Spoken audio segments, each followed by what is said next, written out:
तो हेलो बच्चों, आपका स्वागत है वननेस लर्निंग क्लासेस में। तो आज जो है कि हम क्लास 10th का हिंदी का इम्पोर्टेंट टॉपिक जो है यहाँ पर आज हम बहुविकल्पी जो है MCQ क्वेश्चन जो होता है उसको आज हम सीखेंगे। जबकि ये बहुत इम्पोर्टेंट से इम्पोर्टेंट जो है कि MCQ क्वेश्चन है, जो 100 में से 100 आपका क्वेश्चन जो है कि इसमें सेलेक्ट किया गया है। MCQ का 100 मार्क्स का है, MCQ है 100 MCQ, जो बहुत ज़्यादा से ज़्यादा इंपॉर्टेंट है। यदि इसकी पूरी तैयारी कर लेते हैं तो 20 में से 20 पूरा 100% आने की संभावना एकदम होती है। ठीक है, क्योंकि इसमें जो है कि बहुत इंपॉर्टेंट क्वेश्चन सारे जो है कि बहुत जो है कि देख कर जो है कि पुराने से लेकर जो है कि नए से सारे जितने पेपर जितने हुए हैं उसको मिला कर जो है कि इसमें क्वेश्चन को सिलेक्ट किया गया है।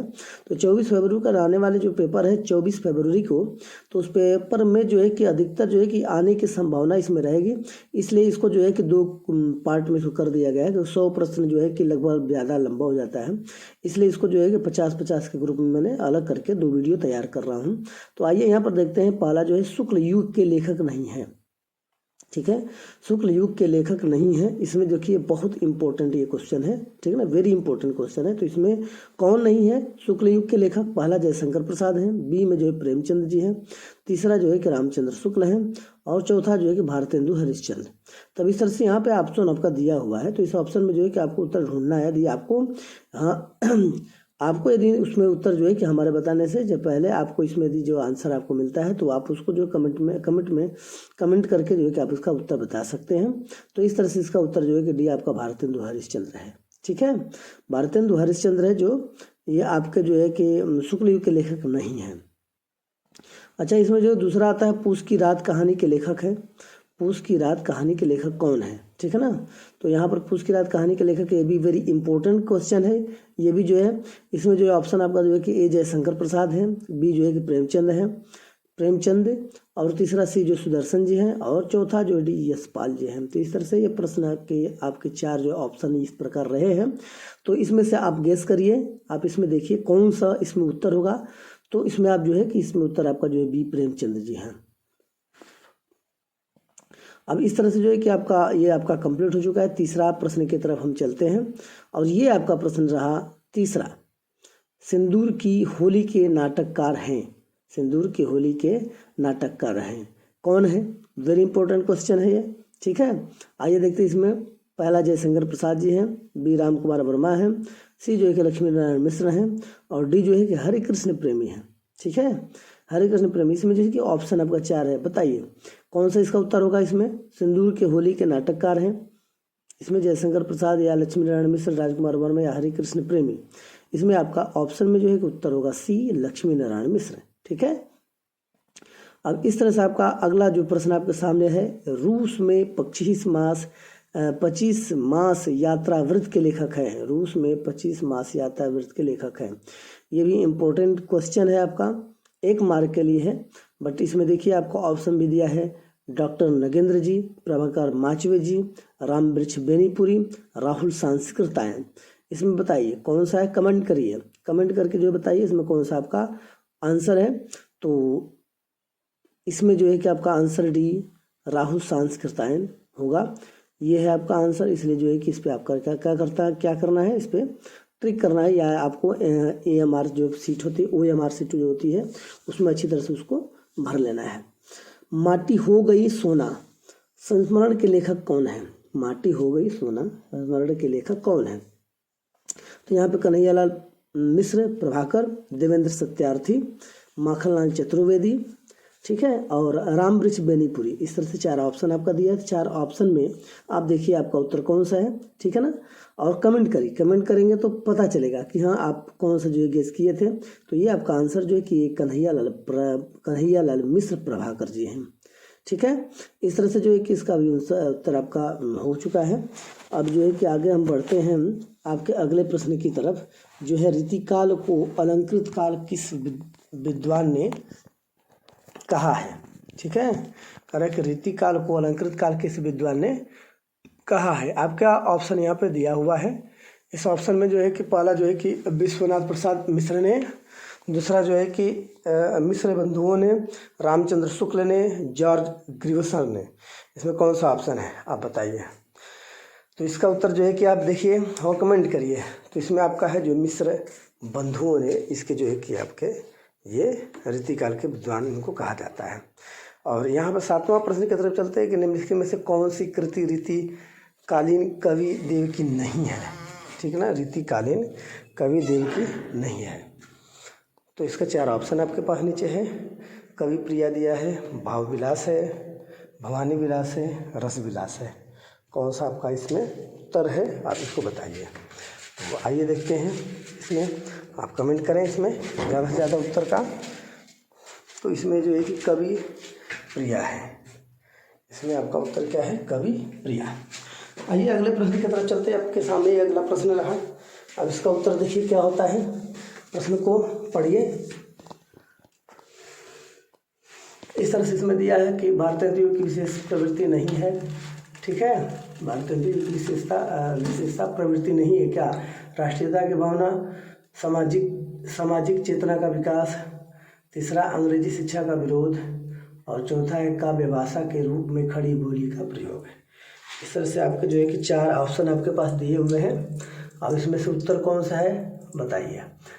तो इसमें उत्तर आपका है काव्य भाषा के रूप में खड़ी बोली का प्रयोग। ठीक है ना, ये आपका इसमें उत्तर रहा है। तो इस प्रकार से ये आपका जो है कि 8वां प्रश्न भी, जब 8वें प्रश्न का भी उत्तर आपका रेडी हो चुका है। अब लगभग जो है कि हम पहुँचते हैं 9वें प्रश्न पर। और 9वां प्रश्न इस प्रकार से आपका रहा।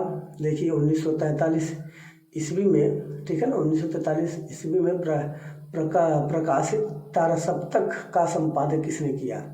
ठीक है ना, प्रकाशित तारसप्तक का संपादन किसने किया। तो इसमें रामविलास शर्मा, दूसरा जो है कि सच्चिदानंद हीरानंद वात्स्यायक अज्ञेय, तीसरा है प्रभाकर माचवे, चौथा है डॉक्टर गिरिजा कुमार माथुर। ठीक है, तो इसमें प्रकाशित तारसप्तक के संपादक किसने किया है, ये ऑप्शन में आपका है। तो इसका उत्तर जो है कि आपका सच्चिदानंद हीरानंद वात्स्यायक है। ठीक ना, करेंगे वात्स्यायन अज्ञेय। अब इस तरह से जो है कि यहाँ पर आपका अगला जो प्रश्न है, अगले प्रश्न के पड़ाव पर हम चलते हैं। इसमें इसका उत्तर देख लेते हैं। और कह रहे हैं कि लगभग जो है कि इसकी तैयारी जो है कि आपको 100% में जो है कि लगभग 20 से 20 मार्क जो है आना संभव है।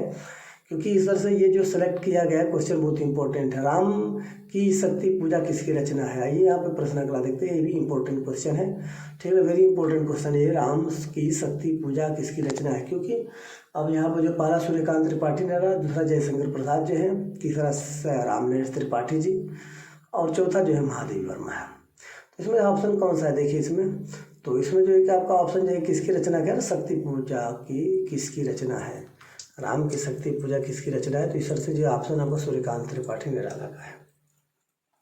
इसका आंसर जो है सूर्यकांत त्रिपाठी निराला का है। तो इस पर आप ट्रिक करेंगे। और इसके बाद जो है कि अगला प्रश्न की तरफ हम चलते हैं। अगला प्रश्न क्या है देखते हैं, इसको इंपॉर्टेंट कौन सा क्वेश्चन है।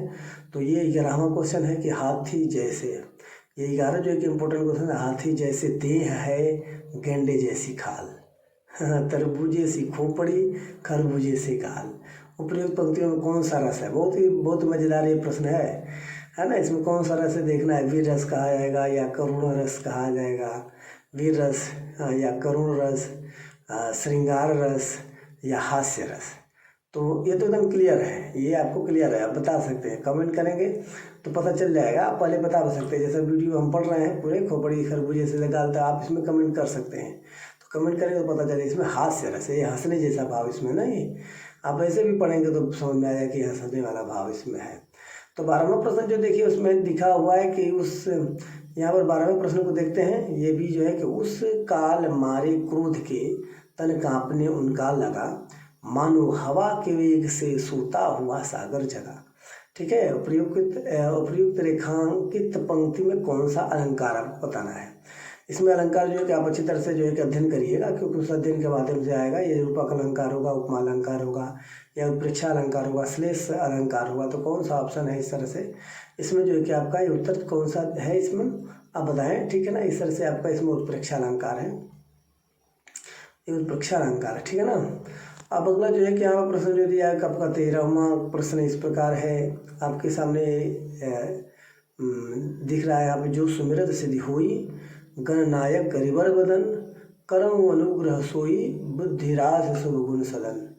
उपर्युक्त पंक्तियों में छंद बताना है कि कौन सा छंद है। ठीक है, तो यहाँ पर कौन सा छंद आइए इसको देखते हैं। छंद इसमें पहला जो है सोरठा, दूसरा बिदुआ, तीसरा सिरोला, चौथा जो है कुंडलियाँ। इस तरह से इसमें क्या है, लेकिन इसमें छंद पूछा है, तो छंद किस प्रकार का, ये सोरठा है। इस तरह से इसका आंसर आपका सोरठा हो जाएगा। ठीक है ना, छंद सोरठा है इसमें। अब इस तरह से जो है कि अगला प्रश्न हमारा तैयार होता है। यहाँ पे तैयार है आके ये मोबाइल स्क्रीन पर दिया हुआ है, निम्नलिखित में से किस शब्द में अनु उपसर्ग का प्रयोग नहीं हुआ है। अनु उपसर्ग का प्रयोग नहीं हुआ है। ठीक है, तो इसमें देखिए ऑप्शन आपका दिया है अनुकरण दिया है, दूसरा दिया है अनुशासन दिया है, और यहाँ पर दिया है अनुत्तीर्ण दिया है, चौथा अनुवाद दिया है। ऑप्शन आपके जो कि यहाँ पर दिए हुए हैं, तो आइए इसमें देखते हैं कौन सा इसका उत्तर होता है। तो यहाँ पर जो है कि अनुकरण में अनु है, अनु उपसर्ग का प्रयोग नहीं हुआ है, ये बताना है कि किसमें नहीं है। ठीक है ना, इसमें देखिए अनु है और अनु के बाद शासन है। ठीक है, इसमें अनुत्तीर्ण है, ये अनुवाद है। इसमें अनुत्तीर्ण है, ये तृण है, अनुत्तीर्ण, तो ये जो है कि यहाँ पर आपका अनुत्तीर्ण जो है कि ये जो है कि आपका उपसर्ग का प्रयोग इसमें नहीं हुआ है। ठीक है ना। अब यहाँ पर देखेंगे हम 15वां जो प्रश्न आपके देखिए स्क्रीन बोर्ड पर, नीलकंठ समस्त पद में प्रयुक्त समास है। नीलकंठ समस्त पद में ये प्रयुक्त समास है, तो कौन सा समास है। पहला इसमें ए जो दिया है द्वंद्व है, बी जो है कि बहुब्रीहि दिया है, सी जो है द्विगु दिया है, डी इसमें दिया है अव्यय भाव समास। चार ऑप्शन आपके सामने है, कौन सा इसमें समास होगा आप गेस करिए इसको। करें कि नीलकंठ समस्त पद में प्रयुक्त समास कौन सा, नीलकंठ है। नीलकंठ आपको पढ़े हैं और ये आपको याद भी होगा।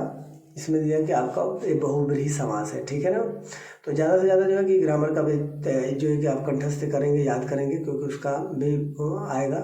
16वां प्रश्न है, बादल का पर्यायवाची शब्द नहीं है। इसमें बादल का पर्यायवाची शब्द कौन सा नहीं है। ऐसा नहीं कि आप बहुत गलतियां करते हैं बादल का और पता चलेगा और किसी का पर्यायवाची ट्रिक कर देते हैं। तो यहाँ पे ए जो है नीरद दिया है, अम्बुद दिया है, जलद दिया है, जलद दिया है, तो इसमें ऑप्शन कौन सा आपका लग रहा है कि जिसमें जो है कि इसका उत्तर नहीं होगा, ये बताना है। मतलब पर्यायवाची शब्द नहीं है ये बताना, तो ये जलज है। ठीक है ना, ये आपका जलज जो है कि बादल का पर्यायवाची शब्द नहीं है। अब यहाँ पर 17वां प्रश्न की तरफ चलते हैं। इसमें दिया कि युष्मद, युष्मद मतलब तुम होता, सर्वनाम का शब्द का तृतीय एक वचन रूप लिखिए। अच्छा, वचन के रूप जो है वचन के रूप भी आप याद कर लेंगे, क्योंकि वचन के रूप जो है कि बहुत सारे अलग अलग प्रश्न पूछ सकते हैं ग्रामर में। तो हिंदी ग्रामर में तो याद है कि युवाम है, त्वाम है, त्वत है, तुभ्यम है। ठीक है ना, यहाँ पे युवाम है, त्वया है, और यहाँ पे तृतीय एक वचन का रूप बताना है। ठीक है ना, तुम का, तो का जो है तृतीय एक वचन का रूप त्वया है। ऑप्शन आपका यहाँ पे त्वया है। ठीक है, अब देखिए 18वां जो प्रश्न इस तरह से है आपके स्क्रीन पे, इस तरह से दिया हुआ है, आंधी आई और हम भागने लगे। रचना के आधार पर इस वाक्य का प्रकार है, मतलब रचना के आधार पर इसके वाक्य का प्रकार किस तरह का है। तो ये आपको पहले पढ़िए, पढ़ के इसके बाद बताइए इसमें जो सरल वाक्य है ये, या मिश्र वाक्य है, या संयुक्त वाक्य है, या इनमें से कोई नहीं है। तो आंधी आई और हम भागने लगे। ठीक है ना, इसमें ऑप्शन है क्या दिया हुआ, तो इसमें आपको आंसर ढूंढना, आंधी आई और हम भागने लगे। तो इसमें देखिए और इसमें दे दिया, जोड़ दिया कि नहीं जोड़ दिया, तो सेंटेंस आंधी आई और हम भागने लगे। मतलब इस तरह से जो है कि और जो शब्द हमारा क्या करता है, ये संयुक्त वाक्य की तरफ इशारा करता है। और हमारे जैसे है, और है, लेकिन है, ये सब क्या होता है, जोड़ने का काम करते हैं। ठीक है ना। अब यहाँ पर 19वां जो आपका दिया है, यहाँ पर महात्मा बुद्ध ने विश्व को शांति का संदेश दिया। महात्मा बुद्ध ने विश्व को शांति का संदेश दिया, इसका वाच्य बताना है आपको, वाक्य का वाच्य बताइए कौन सा वाच्य। जैसे एक्टिव पैसिव पढ़ते हैं ना, एक उसमें है एक कर्तवाच होता है, कृतवाच होता है, तो इसमें आपको बताना है कृतवाच होगा, वो कर्मवाच, भाववाच होगा, इनमें से कोई नहीं है। तो कौन सा इसमें ऑप्शन हो जाएगा इनमें से। अब देखिए कर्तवाच है कि कर्मवाच है या भाववाच है, इसको मिलाना है। तब इसमें देखिए महात्मा बुद्ध ने विश्व को, कर्तवाच इसमें है। ठीक है ना, इसमें जो है कर्तवाच है।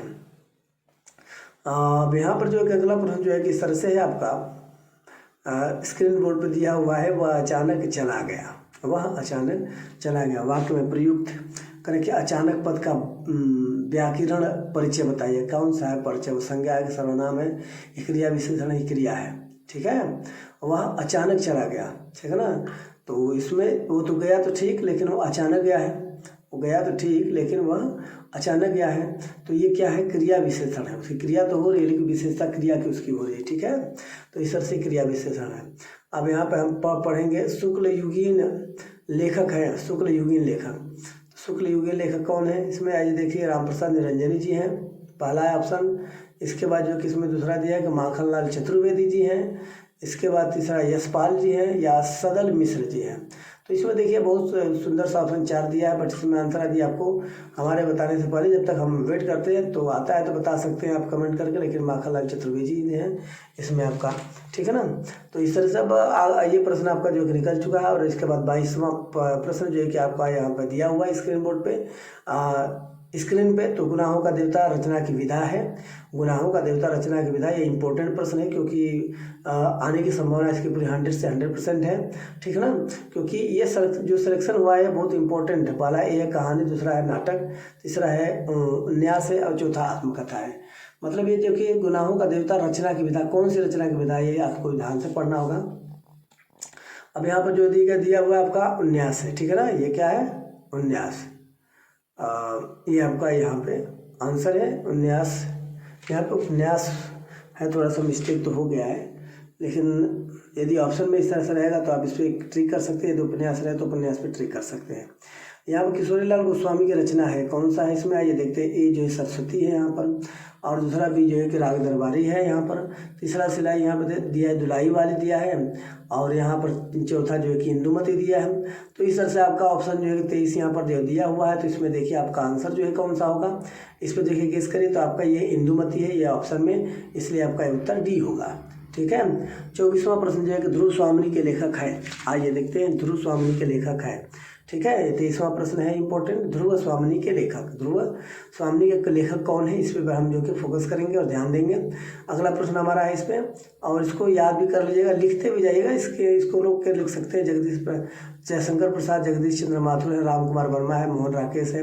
4 ऑप्शन दिया, तो चारों ऑप्शन में कौन से हैं, इसमें आप जो है कि ध्रुव स्वामिनी के लेखक, ये आप सभी को याद होगा क्योंकि आप बहुत मेहनत किए हैं। तो इस तरह से यहाँ पर जयशंकर प्रसाद हैं, और इसमें जो है कि इंपॉर्टेंट क्वेश्चन जो है यदि आपको जो इसमें तैयारी भी हो जाएगी और बुक पढ़े हैं तो इसमें मालूम हो जाएगा। संस्कृति और सभ्यता निबंध के निबंधकार हैं, संस्कृति और सभ्यता निबंध के निबंधकार कौन से हैं, आइए ऑप्शन इधर देखते हैं। तो यहाँ पर जो है कि पहला जो है कि रामदास गौड़ दिया है, दूसरा श्याम सुंदर दास दिया है, तीसरा रामचंद्र शुक्ल हैं, और चौथा यहाँ पर डॉक्टर नगेंद्र जी है। देखिए आप कमेंट करके बताइए, इससे पहले हमसे पहले यदि आपको इसके लिए हम हमारे बताने से पहले आप बता दीजिए ऑप्शन, तो इसमें कमेंट करिएगा। सी इसमें जो है कि रामचंद्र शुक्ल जी है, ठीक है। अभी प्रश्न पढ़ के जैसे आपको तुरंत दे दिया जाता है तो कमेंट करके बता सकते हैं, ओके, ठीक है। इस प्रकार से जो है कि आपको 25 प्रश्न जो है कि यहाँ पर लगभग तैयार हो चुका है, और 26 प्रश्न जो है कि यहाँ भाव विलास के रचयिता हैं, भाव विलास का रचयिता है। यहाँ पर ऑप्शन आपका वेरी इंपॉर्टेंट क्वेश्चन आपका आइए, तो भाव विलास का रचयिता कौन है इसमें आपको पढ़ना पड़ेगा। तो यहाँ पर दिया कि पहला दिया है ए भूषण, दूसरा दिया है केशव, तीसरा दिया है मतिराम, चौथा दिया है देव। अच्छा बताइए इसमें ऑप्शन कौन सा है, तो इसमें आप जो है कि कमेंट भी करके हमको बता सकते हैं। तो इसमें आपका जो है कि डी देव जो इसमें भाव विलास का रचयिता है, इंपॉर्टेंट क्वेश्चन का ये आपका आंसर रहा है। इस प्रकार से अगला प्रश्न जो है कि आपका 27वां जो है कि आपको यहाँ पर स्क्रीन पर दिया हुआ है। तो इस 27वें प्रश्न को आप अच्छी तरह से पढ़ सकते हैं। रीति मुक्त काव्यधारा की रचना है, रीति मुक्त काव्यधारा की रचना कैसी काव्यधारा की रचना है, जिस सृजनकार है या यहाँ पर सुजान सागर है, और बी जो है बिहारी सतसई है, ललित ललाम है, और काव्य निर्णय है। कौन सा इसका ऑप्शन है आपका उत्तर है। तो इस तरह से इसमें उत्तर आपको क्या करना है कि आपको भरना है और ट्री या तो ट्रिक करना है। इसमें जो है कि आप बता सकते हैं या कमेंट करके बता सकते हैं। तो सुजान सागर का है, ये रीति मुक्त काव्यधारा की रचना है, रीति मुक्त काव्यधारा की रचना सुजान सागर है। अब इसमें आइए हम अगला प्रश्न पढ़ते हैं। 28 जो है कि दिया दूसरा सप्तक का प्रकाशन वर्ष है, मतलब दूसरा जो है सप्तक, दूसरा सप्तक का प्रकाशन वर्ष कब रहा है, ये आपके पास जो है कि ऑप्शन इस प्रकार से इसमें दिया है। तो इस ऑप्शन का जो है कि आप जो है उत्तर बता सकते हैं। यहाँ पर ABCD करके 4 ग्रुप है। ये 1943 दिया है, 1951 दिया है, 1979 दिया है, और 1985 दिया है। इस तरह से आपके प्रश्न आगे दिए हुए हैं। इसमें जो है कि आपको आंसर बताना है कौन सा होगा। ये एक बार जो है पढ़ के देखिए, दूसरा सप्ताह का प्रकाशन वर्ष है, गेस करिए और कमेंट करके बता सकते हैं आप। तो यहाँ पर 1951 है, मतलब 1951 जो है कि वर्ष में आपका दूसरा सप्ताह का प्रकाशन हुआ। इस तरह नेक्स्ट जो है क्या बोला प्रश्न आपका दिया 29वां, प्रगतिवाद युग के कवि हैं। प्रगतिवाद युग के कवि कौन है, आइए यहाँ पे देखते हैं।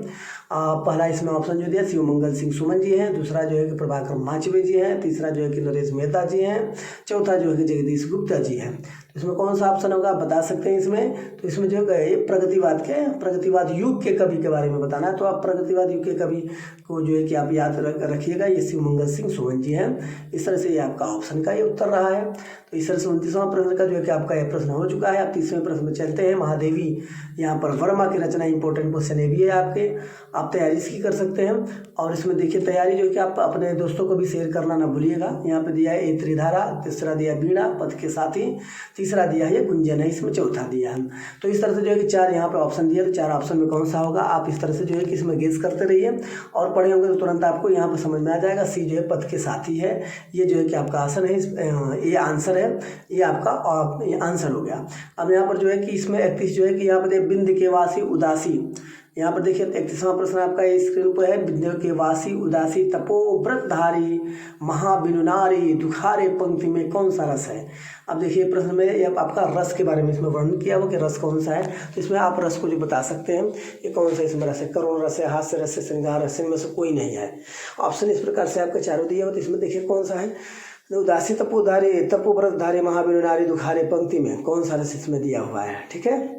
तो इसमें देखिए कौन सा आपका ये हास्य रस इसमें भी दिया हुआ, तो ये हास्य रस है, इसलिए जो कि इस पर आप बी पर आप ट्रिक करेंगे, आपका आंसर इस तरह से हो जाता है। और यहाँ पर आपका दिया है जहाँ उपमेय में उपमान की समानता, ये आपका 32वां प्रश्न है। जहाँ उपमेय में उपमान की समानता प्रकट की जाए वह अलंकार होता है। कौन सा अलंकार होता है भाई, यहाँ पर आपको पढ़ना है। तो यहाँ पे उपमान की समानता प्रकट की जाती है, तो उपमा, दूसरा रूपक, तीसरा उत्प्रेक्षा, चौथा संदेह, इसमें कौन सा अलंकार है आपको ये बताना है, ठीक है। यहाँ पर देखिए वही समानता प्रकट की जाए, करें उपमान की समानता, उपमेय में उपमान की समानता, ये डेफिनेशन आपको लिखवाया गया है, आप डेफिनेशन में पढ़े होंगे। तो ये उपमा अलंकार है, ठीक है ना, जहाँ पे उपमेय में उपमान की समानता प्रकट की जाएगी वो उपमा अलंकार। 33वां प्रश्न आइए देखते हैं यहाँ पे।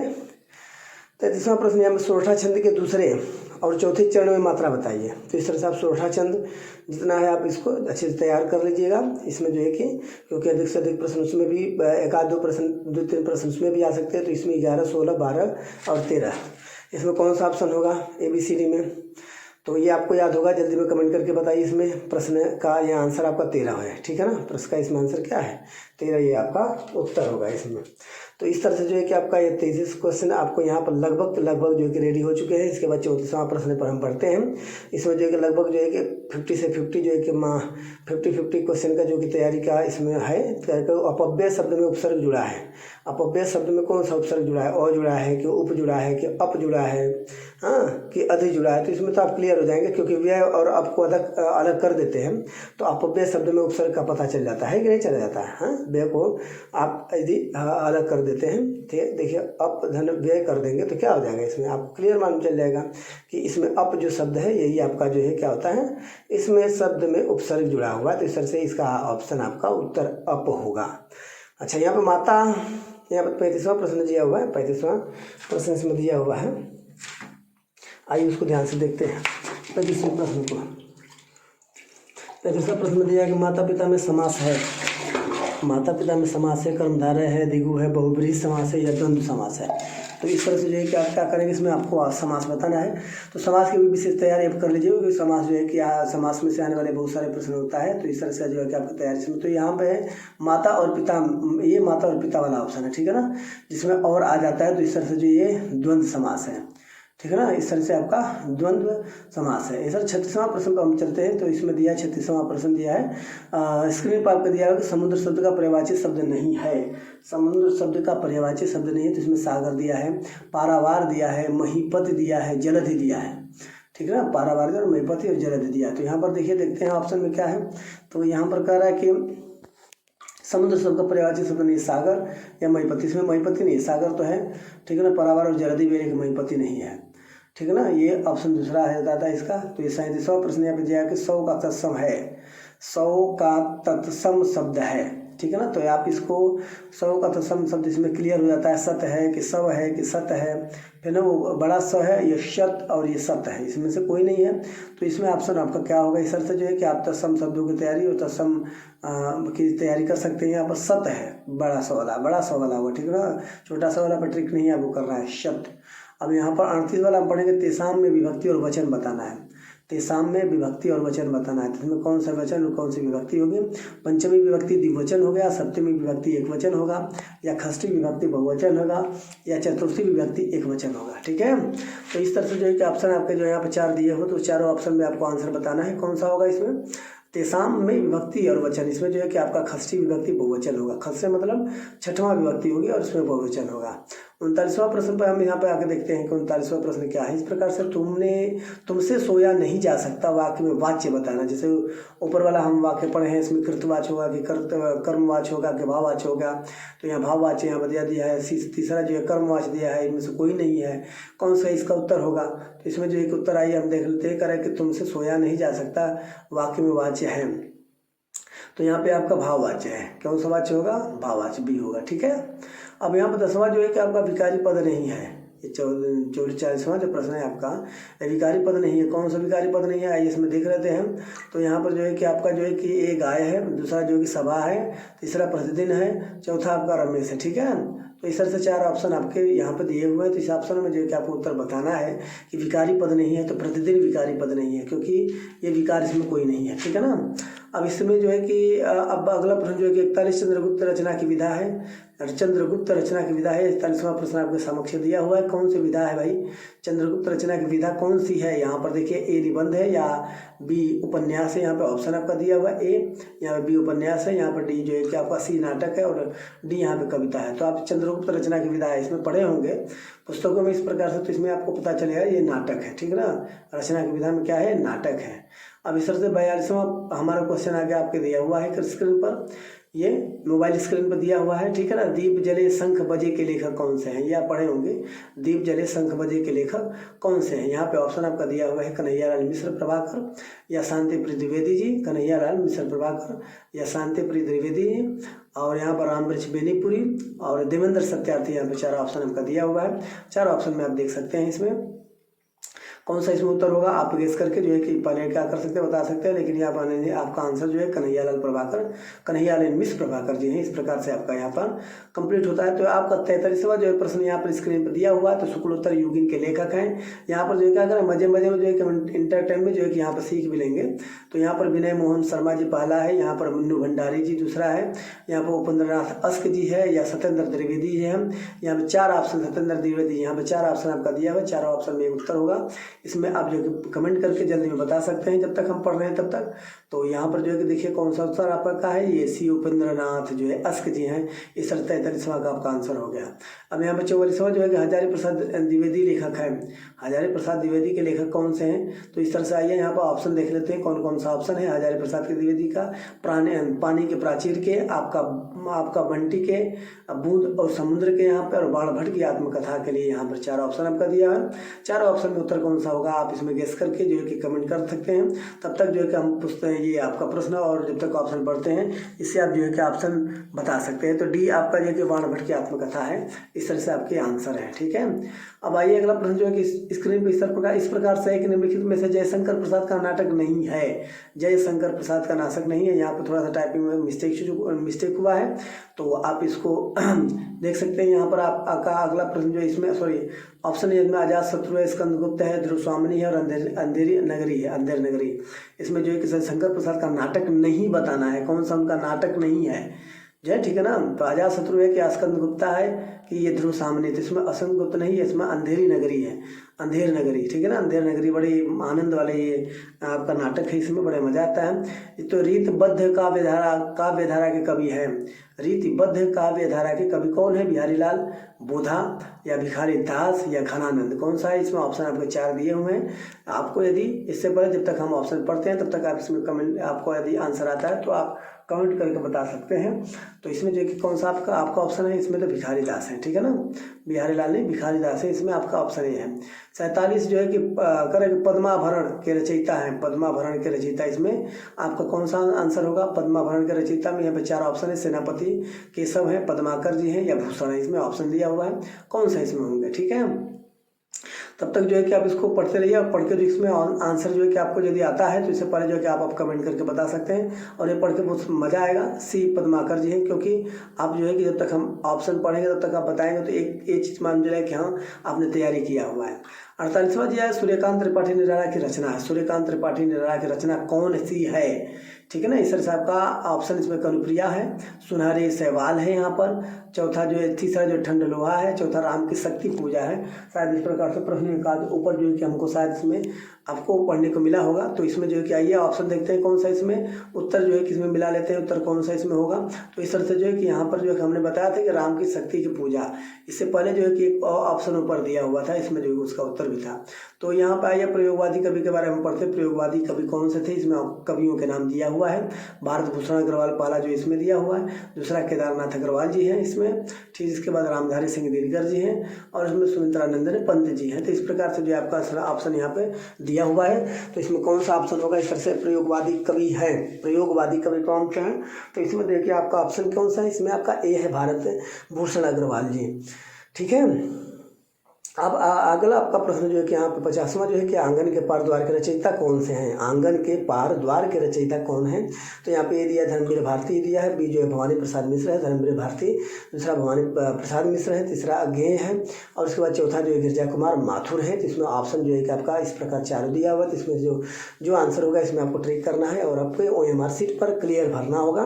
तो ये आपका ऑप्शन यहाँ पर जो है कि अज्ञेय है, सी इसका उत्तर होगा, ठीक है।